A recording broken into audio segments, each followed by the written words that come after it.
Foreign and Expatriates Minister Walid al-Muallim starts a 3-day visit to Moscow. Foiling terrorist attempts to attack military posts and targeting their gatherings in Dera and al-Hasaka. And al-Sus is the drink of fasting people in Ramadan.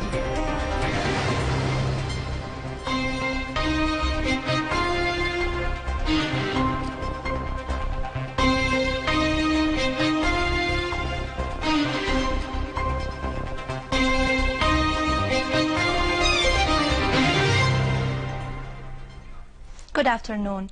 Foreign and Expatriates Minister Walid al-Muallim started a 3-day visit to Moscow today. Talks between Minister al-Muallim and his Russian counterpart Sergei Lavrov and a number of Russian officials will focus on the situation in Syria and means of resuming the political process to solve the crisis.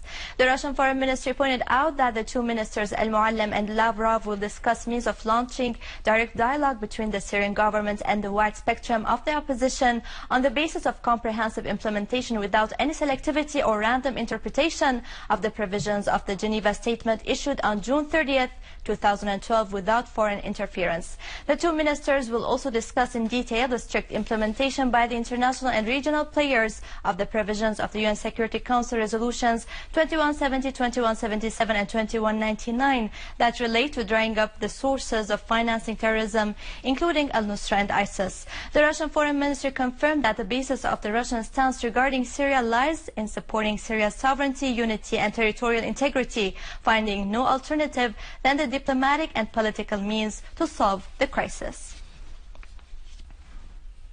Information Minister Umran al-Zabi asserted that the international escalation against Syria is because of its honorable national and pan-Arab stances. Al-Zabi pointed out that over years of resistance, Syria constituted an obsession for the Israelis and the West. So, for many decades, it has been paying the price of its independent decision. Thus, the conspiracy and aggression against Syria have never stopped, taking different shapes. The Information Minister stressed that the conspiracy today is a wide-ranged one that includes all dimensions, making the Syrian people fight one of the fiercest battles ever.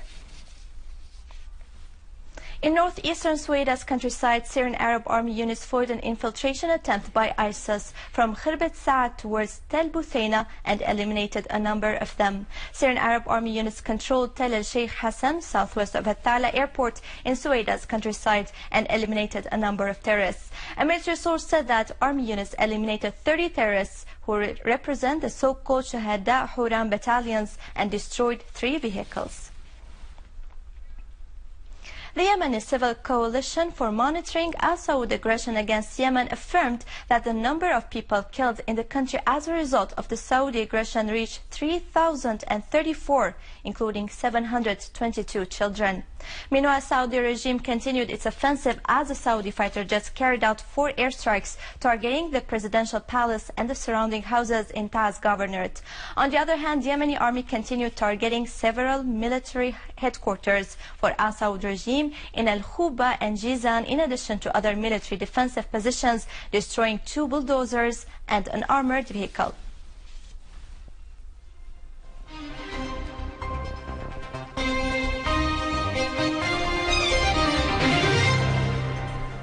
Welcome back. And finally, licorice drink, or al-Sus in Arabic, is a famous Syrian drink. Let's learn more about it in the following report. In Ramadan, people's favorite drink is al-Sus, or liquorized drink. It is refreshing and has many health benefits. It came originally from the Syrian cuisine, and it became popular in many Arab countries. People who fast during Ramadan drink it a lot. Al-Sus is the drink of people who fast. It is delicious and well known since the old times. It is a plant that grows a lot in the Arab countries, a white plant that contains sugar and minerals such as magnesium, phosphate, calcium, and potassium.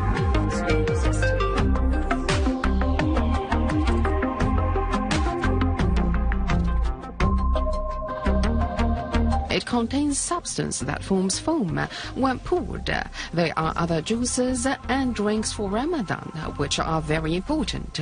Both children and adults love it, and they help them who are fasting to overcome their thirst and restore the body's vitality and energy, which are lost during fasting. They are rich in nutrients, minerals, and vitamins.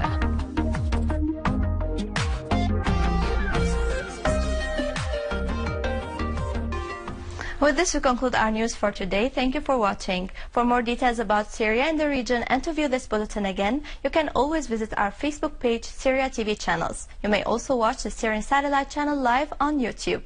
Now to latest business and market news with Razan, but after a short break.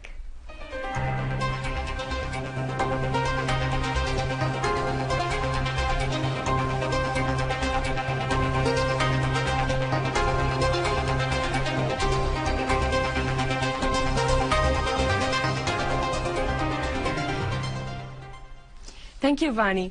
Good afternoon. The People's Assembly approved a bill concerning internal trade and consumer protection law. The law aims at tightening penalties and fines imposed on offenders who were manipulating prices and monopolizing commodities. It also compels owners of commercial, industrial, and service business to announce the prices of commodities and goods.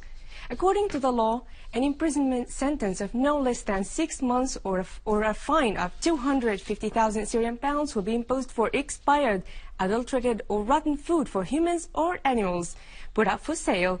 The People's Assembly also endorsed a draft law of exempting the industrialists and craftsmen in the industrial cities who have expired building permits from the fees imposed for renewing permits. Commerce Chamber, in cooperation with Awqaf and the Islamic Affairs Ministry, launched Ramadan and Eid Shopping Festival in Ski Mosque in Damascus. The festival comes as part of the Chamber's participation in Live It Differently 2015 campaign. Dozens of national companies specialized in clothes, textile, and food industries took part in the festival. Participants offered discounts ranging from 20% to 50%, in addition to shopping promotions. The festival sent a clear message to the world that the Syrian industry is still in a good position, and the industrialists are still working with high spirits to supply the market with good products that would meet the citizens' needs. Syrian Commercial Bank achieved significant results during the past 5 months.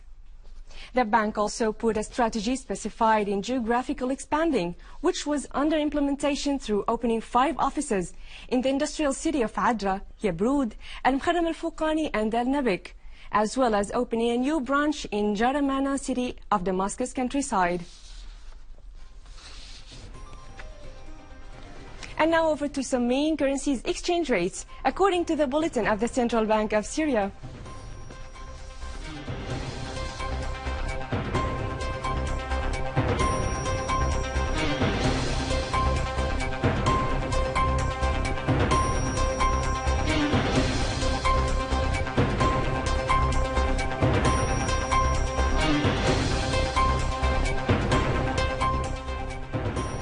With this, we conclude our economic news for today. Thank you for watching. Goodbye.